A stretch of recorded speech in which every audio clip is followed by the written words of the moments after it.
y'all? Welcome back to our channel. Today we're going to be talking to the stars of The Midnight Sky, which was directed and produced by George Clooney, and he is also starring in the film. So sit back, relax, and get ready to have some fun.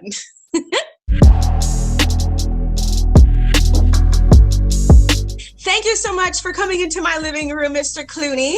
Well, thank you for coming into my screening room. Yeah. I took my shoes off and everything. So I was watching last night, and there was a part of me, I won't give too much away, but I was just like, you know what? This is why in my family, I am the one who hates it when people run the water to let it warm up.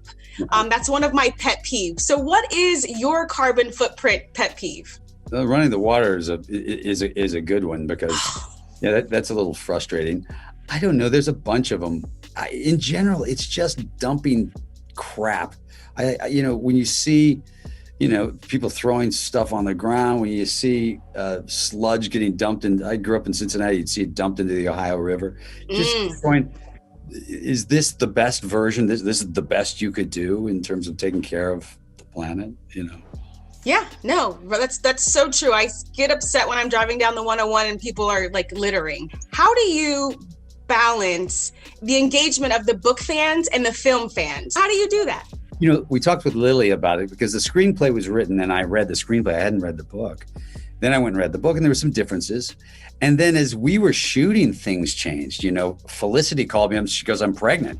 And suddenly we had to change everything. And funnily enough, it ends up being a really important part of the story. It feels like a continuum. It feels like, and it's also nice to have a pregnant woman that doesn't sit around going, "I'm pregnant," but she just gets about doing her job, which is that's what women do. And it's what my wife did when she was pregnant, And so it's fun to see it that way. And so things change from a book to a film. A book tells you how you're feeling and a film sort of shows you visually how you're feeling. But Lily loves the movie, so I feel like we did what we were supposed to do.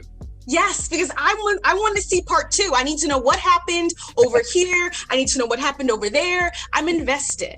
Yeah. You'd have landed them on the planet, and then they come out with a little baby. Right. I need to see more. You are a veteran in these filming streets. I've been watching you since you were on ER. But I'd like to know, what have you learned? What did you learn while filming this? Oh, I suppose, the big lesson on this one was that, you have to be open to the idea of radical change, even in storytelling. Because the first thing we tried to do when Felicity said she was pregnant was to hide it, shoot around her, because it wasn't in the script. It wasn't part of the story. It required rewriting a lot of things, adding stories where they give the kid a name and adding the sonogram on her body and all the things that we were trying to sort of redo and then giving it an ending.